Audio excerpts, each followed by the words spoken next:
All right, so today is the 85th day of the practice of the Bhagavad Gita. And today I have chosen the 20th and the 21st, because they go together, shlok of the 4th adhyay. That means verse 2021 of chapter 4. Let me chant it.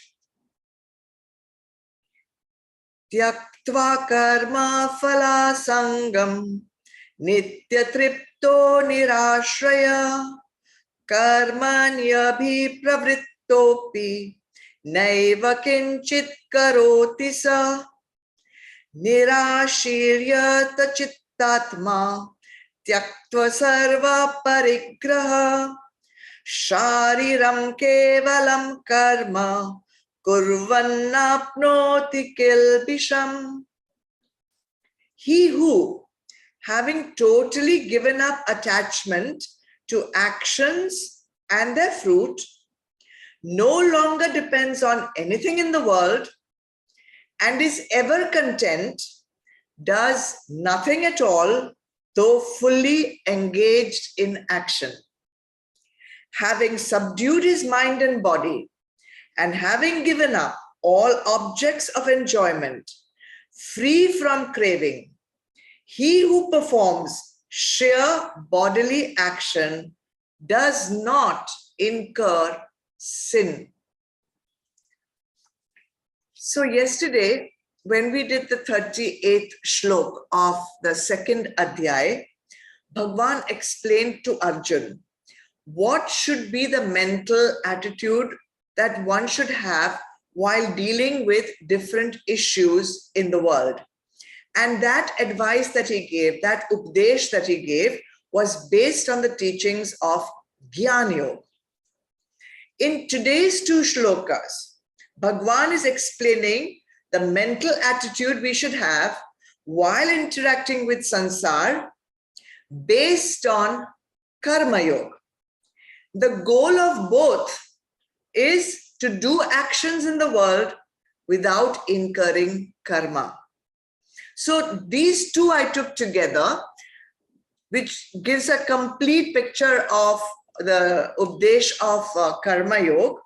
It has got 8 different updeshas in these two shlokas. But I'm not going to take all 8 separately. I have divided the 8 into 3 main groups, and we will take them that way. So the first group, I will talk about the updesh of subdue the mind and body and give up all objects of enjoyment. When we say sentences like this, people feel very scared of adhyatma. Give up all objects of enjoyment, then what is left in life? But let's understand it. So as you know, we have 5 sense organs, the organs of perception, and they're constantly rushing into the world along with the mind. Remember that, along with the mind, in search of vishayas that they can experience, right? Now, whenever they find a vishay which gives them pleasure, which is pleasurable to the senses, they run after those vishayas and get attached to them. In their exploration of sansar, if they find a vishay, and you know, vishay means a person, an object, an experience, a sensation, all those things are vishay. So if they come across a vishay which is painful, then they run away from it. So either way, you are running towards something or you are running away from something. So in both cases, you don't have a choice. The minute you like something, you want to run. The minute you don't like something, you want to run away from it. So who is controlling your actions? The vishayas. You have become a puppet of the vishayas. You have become a slave of the vishayas. And that exactly is the reason for our bondage. So what we need to do is we need to learn the skill of being able to perform actions without getting bound to the vishayas, but becoming the master of the Vishayas. If we become master of the Vishay, we do not incur karma. So what should we do? How should we do this? First and foremost, the most important thing for this is attending satsang. And I should add one more word to that, attending satsang regularly. Because regularly your indriyas and mind are going out regularly. So therefore, to counter that, you need to attend satsang also regularly. Then what will happen? You'll understand the goal of life.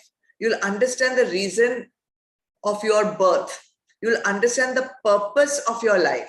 And having understood that, having understood what are prescribed actions and what are prohibited actions, you will perform the prescribed actions.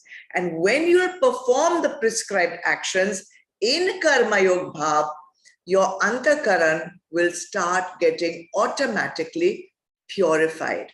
And as it gets purified, you will become the master of your senses and the master of your mind. Then you will not need to run after objects of enjoyment. So that's the first group. Then in the second group, I have gathered 3 Updeshas. What did Bhagavan say? Do not depend any longer on anything in the world. Then he said, be ever content. And third thing he said is, be free from craving. So, there is no one in the world who doesn't want to be happy, right? Everyone wants to be happy. And therefore, we are constantly in the pursuit of happiness. And we will choose those experiences that we feel will give us happiness, sukh, joy, whatever. Even if we have everything that we need, we still keep looking for more of everything. We don't just want to be happy. We want to be happier. And whenever we are happier, then also we are not content. We want to be even more happier. That is why we are never, ever content. But Bhagavan says, be ever content. So how to be ever content? How to change this never content into ever content? First thing we have to do is we have to change our attitude from an attitude of lack to an attitude of abundance. Understand, even those persons who have everything that you are trying to attain, the best house, the best job, pots and pots of money, the best car, the best business, everything that we are looking for, are they happy? Are they content? Or are they as miserable as all of us? What's the point of running after a goal without, introspecting to see whether that goal is giving you what you want? Is that really something that is going to make me happy? So don't depend on Vishais to make you happy. Why? Because there is no happiness in the Vishay. You can't get something from a place where it is not there. Look in the right place, and that right place is within us. Sublimate your craving of Vishais into craving for Paramatma. And that craving for Paramatma is what we call mumukshutva. So change your vasanas into mumukshutva. Then, as Bhagavan says, we will no longer depend on anything in the world. We will be ever content and we will be free from craving of Vishais.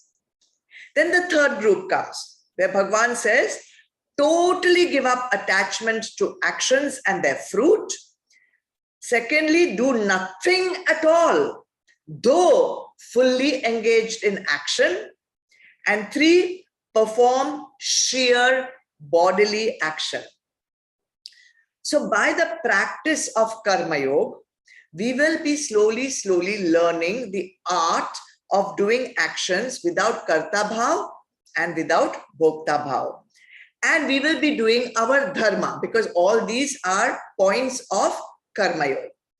We will be doing our dharma according to our varna, we will be doing it according to our ashram, and we will not be adding any more karma. Now, what are those points we have to keep in mind to do our swadharma accordingly, so that we don't get any more karma? So these are the 6 points we need to keep in mind. These are the 6 sadhanas. Perform swadharma first and foremost by checking what is my varna and what is my ashram. Then, most important, understand something very clearly. My real nature is Atma. And Atma does not perform any action, right? Understand that you are not the body that is the entity that is performing the actions. You are Atma. Atma does not perform actions. You are not the body, and the body performs actions. So allow the body to do the actions. Allow the body to do its dharma. What should you do? You simply witness that action. On the other side of the spectrum, do not also stay idle. Don't allow the body to stay idle. Allow the body only to do kartavya karma and dedicate all those actions to Bhagwan. So many updeshas of Bhagwan with so many sadhanas. How will we do all these things? Shanai, shanai, slowly, because the benefit of doing all this is that you will be liberated from the bondage of actions. And if you are liberated from the bondage of actions, you get moksha.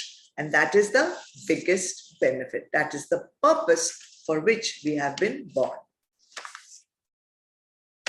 Let's chant.